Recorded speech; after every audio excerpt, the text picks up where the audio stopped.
తిరిగి BCN news కి స్వాగతం. అమలాపురం పార్లమెంట్ నియోజకవర్గ పరిధిలో జనసేన పార్టీ నిర్మాణ సారథుల దరఖాస్తుల స్వీకరణ కార్యక్రమానికి శ్రీకారం చుట్టారు. అంబేద్కర్ కోనసీమ జిల్లా అమలాపురంలో జరిగిన కార్యక్రమంలో పార్లమెంట్ పరిశీలకులు పెందుర్తి జనసేన ఎమ్మెల్యే పంచకర్ల రమేష్ బాబు నేతృత్వంలో జనసైనికుల నుంచి దరఖాస్తులు స్వీకరించారు. ఉదయం నుంచి మధ్యాహ్నం 2 గంటల వరకు స్థానిక వెంకటరమణ ఫంక్షన్ హాల్లో జనసేన పార్టీ నాయకులు, కార్యకర్తలు, వీర మహిళల నుంచి ఎమ్మెల్యే రమేష్ బాబు దరఖాస్తులు తీసుకున్నారు. హాజరైన అందరితో మాట్లాడి వారి అభిప్రాయాన్ని తెలుసుకున్నారు. 7 నియోజకవర్గాల్లో ప్రతి కార్యకర్త వాళ్ళు అడిగిన పోస్ట్కి అప్లికేషన్ తీసుకుని అతని సామర్థ్యం, అతను ప్రజల్లో అతనికి యాక్సెప్టెన్సీ అన్నీ కూడా చెక్ చేసి అతను పార్టీకి కమిటెడ్ సోల్జర్ లాగా పార్టీ నిర్మాణంలో కానీ పార్టీ బాధ్యతలు ఇచ్చిన దానిలో కానీ చాలా చక్కగా చాకచక్యంగా చేయగలిగిన వ్యక్తుల్ని అప్లికేషన్లు పెట్టుకోమని చెప్పి మోటివేట్ చేసి అప్లికేషన్ తీసుకుని దాన్ని మేము సీల్ కవర్లో అధ్యక్షుల వారికి పంపించటం, వారు అవన్నీ పరిశీలించి మొదటి నుంచి పార్టీలో ఉన్న కార్యకర్తను నాయకుడిని చేయాలని గ్రామ స్థాయి నుంచి నియోజకవర్గ స్థాయి వరకు, గ్రామ శాఖ నుంచి నియోజకవర్గ ఇన్ఛార్జి వరకు అన్ని స్థాయిల్లో కూడా అప్లికేషన్లు తీసుకోమని చెప్పి మా కమిటీని పంపించడం జరిగింది.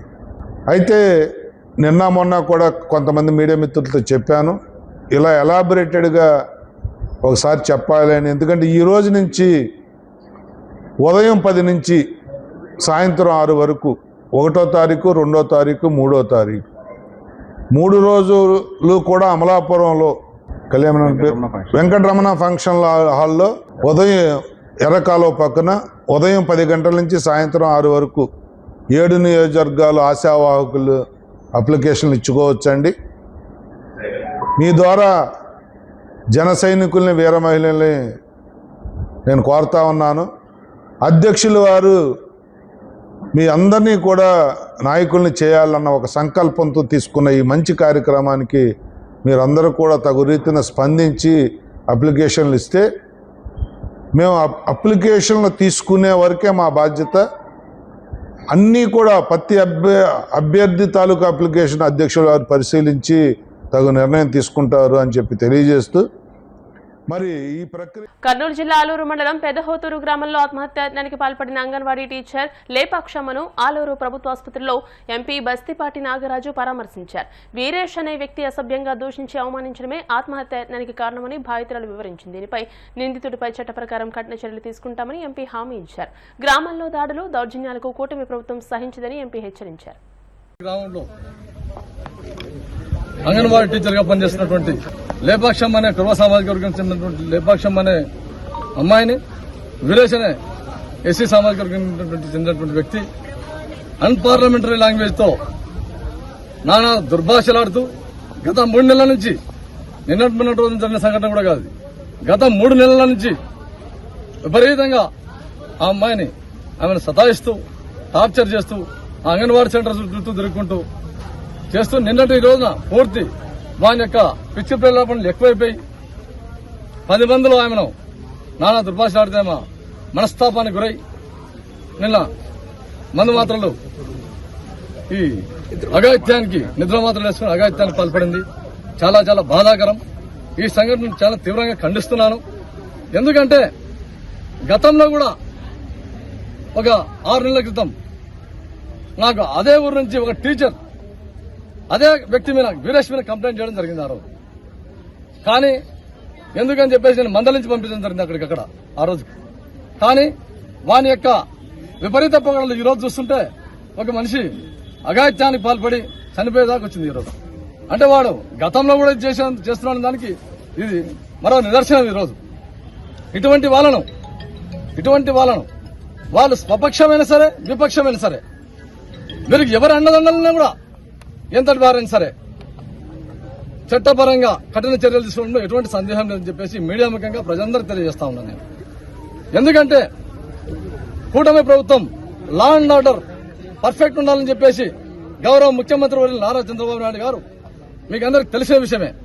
గత ప్రభుత్వంలో ఈ అరాచకాలు భరించలేకనే ప్రభుత్వంని 94% మ్యాండేటరీతో ప్రజలు ఏకపక్షంగా 164 సీట్లు మాకెందుకు కట్టబెట్టారు?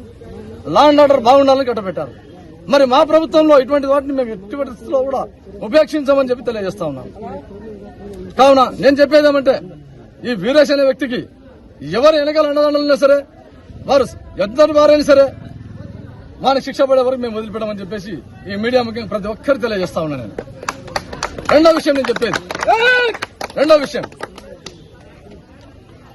ఎవరైనా సరే ఆలూరు నియోజకవర్గంలో మీరు బాగా ఆలోచించాలి సోదరులారా. లా అండ్ ఆర్డర్ ని ఎవరి చేతిలోకి తీసుకుంటే కూడా సహించే ప్రసక్తే లేదు ఇక్కడ. ఎందుకంటే నేను ఆల్రెడీ నిన్న ఆ సంఘటన జరిగిన తర్వాత సిఐ గారికి అయితేనేమి, డిఎస్పీ గారికి అయితేనేమి, ఎస్పీ గారికి అయితేనేమి చేయడం జరిగింది ఫోన్. అందులో భాగంగా ఇది ఖచ్చితంగా తొందరగా ఎఫ్ఐఆర్ చేయాల్సిందే. ఎందుకంటే ఈ ప్రభుత్వంలో ఎఫ్ఐఆర్ కట్టలేని పరిస్థితికి లేనటువంటి పరిస్థితి రాకూడదు అని చెప్పి నేను చెప్పడం జరిగింది. ఏదో మేము రాజీ చేసి పంపిస్తామంటే నేను పోలీసులకు కూడా ఒక హెచ్చరిక జారీ చేస్తున్నా. ఇక్కడి నుంచి ఏదో ఇక్కడ జరిగేటువంటి ఆలూరు తాలూకాలు జరిగేటువంటి సంఘటనలను మీరు అక్కడికక్కడే లా అండ్ ఆర్డర్ ప్రకారం చేయాలని చెప్పేసి నేను ఈ మీడియా ముఖ్యంగా సవినయంగా కోరుకుంటున్నాను. నేను మన ప్రభుత్వంలో ప్రతి ఒక్కరికి సామాన్య న్యాయం జరగాల్సిందే. ఎవరు అన్నట్టు మేమైనా సరే చివరికి ఎవరి ప్రలోభాలకు మీరు గురై వారికి న్యాయం చేయకుండా ఉంటే మాత్రం ఇది తగదని చెప్పేసి నేను ఈ మీడియా ముఖ్యంగా తెలియజేస్తా ఉన్నాను. ఎందుకంటే ఇప్పటికే ఆలూరు ప్రజలు గత 30 సంవత్సరాల నుంచి ఇక్కడ పార్టీ ప్రభుత్వం రాక ఎంతో బాధపడతా ఉన్నారు. డెవలప్మెంట్ కు నోచుకోక ఎంతో వెనకబడిపోయింది ఈ ప్రాంతం అంతా. అటువంటి క్రమంలో ఈ కక్షలు కార్యక్రమాలు ఇటువంటి యుగంలో, ఇటువంటి కాలంలో, వాట్సాప్ ప్రపంచంలో, ఇంత టెక్నాలజీ పడినటువంటి కాలంలో మనం కొట్టుకుంటే ఏం రాదు. నేను చెప్పేది ఎస్సీ, ఎస్టీ, బీసీ సోదరులకంతా ఒకటే, గ్రామాల్లో మీరు ఎవరు ప్రోత్సహించినా కూడా దయచేసి మీరు కక్షలు కార్పొరేట్లకు పోద్దండి ఆయన మీరు. ఎందుకంటే చివరికి మిగిలేదు మన కేసులు మాత్రమే. ఫీజు బకాయిలు తక్షణమే చెల్లించాలని బీసీ సంక్షేమ సంఘం జాతీయ అధ్యక్షుడు ఆర్ కృష్ణయ్య డిమాండ్ చేశారు. తెలంగాణలో ఫీజు రియంబర్స్మెంట్ పథకాన్ని ఎత్తివేయాలనే ఆలోచనను ముఖ్యమంత్రి రేవంత్ రెడ్డి తక్షణమే మానుకోవాలని హెచ్చరించారు. హైదరాబాద్ లకడీకపూల్లోని కలెక్టరేట్ వద్ద బీసీ సంక్షేమ సంఘం ఆధ్వర్యంలో ఆందోళన చేపట్టారు. విద్యార్థులతో కలిసి ఆర్ కృష్ణయ్య నిరసనలో పాల్గొన్నారు. ఫీజు రియంబర్స్మెంట్ పథకం ద్వారా ఎంతో మంది పేద విద్యార్థులు చదువుకుని ఉన్నత స్థాయిలో ఉన్నారని తెలియజేశారు. బకాయిలు తక్షణమే చెల్లించి విద్యార్థుల బంగారు భవిష్యత్తుకు బాటలు వేయాలని కోరారు.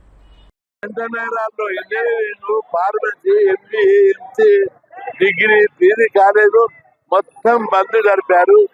ఇక్కడ ఆ బంద్లో భాగంగా నిరసన తెలిపి కలెక్టర్ కు విజ్ఞాపన పత్రం ఇవ్వడానికి ఇక్కడికి చిన్న ఎత్తున ముట్టడి చేయడం జరిగింది. రాష్ట్ర వ్యాప్తంగా విధి ఎరగని రీతి లోపల దాదాపు వేలాది కాలేజీలు బహిష్కరించడం చరిత్రలో మొదటిసారి. బహిష్కరించి నిరసన వేలాది మంది విద్యార్థులు బయటకు వచ్చారు. కొన్ని కాలేజీల విద్యార్థులు నిన్ననే వాళ్ళు తీర్మానం చేసుకొని స్వచ్ఛందంగా బంద్ చేసుకున్నారు. కొన్ని కాలేజీలు బలవంతంగా నడపడానికి ప్రభుత్వ కాలేజీ ప్రయత్నం చేస్తే విద్యార్థులు తరగతులు బహిష్కరించి రోడ్ల మీదకి ఎక్కారు. ఇప్పటికైనా ముఖ్యమంత్రి రేవంత్ రెడ్డి మేమేం గొంతంలో కోరికలు కొట్టలేము. పాత విధానం ఈ స్కీమ్ 18 సంవత్సరాలు నడుస్తుంది. దీని లోపల పుల్లలు పెట్టుడేందుకు గ్రాడ్యుయేట్ ఇస్తే అయిపోతుంది కదా. అందుకే పాత పద్ధతి ప్రకారం కోట్లాది మంది విద్యార్థులు ఈ స్కీమ్ వల్ల కుటుంబాలు బాగుపడ్డాయి. 2 తెలుగు రాష్ట్రాల్లో పక్క రాష్ట్రమైన ఆంధ్రప్రదేశ్ లో లేని ఇబ్బంది మన ధనిక రాష్ట్రమైన తెలంగాణలో ఎందుకని చెప్పినంటే పక్క రాష్ట్రము తెలంగాణ ఆంధ్ర విడిపోయినప్పుడు ఆంధ్రప్రదేశ్ లోటు బడ్జెట్ ఉండేది. తెలంగాణ 20,000 కోట్ల మిగులు బడ్జెట్ ఉంది. అసలు మిగులు బడ్జెట్ ఉన్న లోటు బడ్జెట్ ఉన్న ఆంధ్రప్రదేశ్ లోపల టోటల్ ఫీజులు ఇస్తున్నారు. యాజిటీగా పద్ధతిలో కొనసాగిస్తున్నారు. పైగా స్కాలర్షిప్లు 15,000 ఇస్తున్నారు. మన రాష్ట్రంలో ఏం రోగమైంది? ఇది ధనిక రాష్ట్రము. ఇక్కడ నెలకు 20,000 కోట్ల ఆదాయం ఉంది. ఈజీగా నెలకు. వార్తలు ముగించే ముందు ముఖ్యాంశాలు మరోసారి. ఏపీలో సమాచార నెట్వర్క్ పై సీఎం చంద్రబాబు ఉన్నత స్థాయి సమీక్ష. మారుమూల ప్రాంతాల్లోనూ కనెక్టివిటీకి చర్యలు చేపట్టాలని ఆదేశం.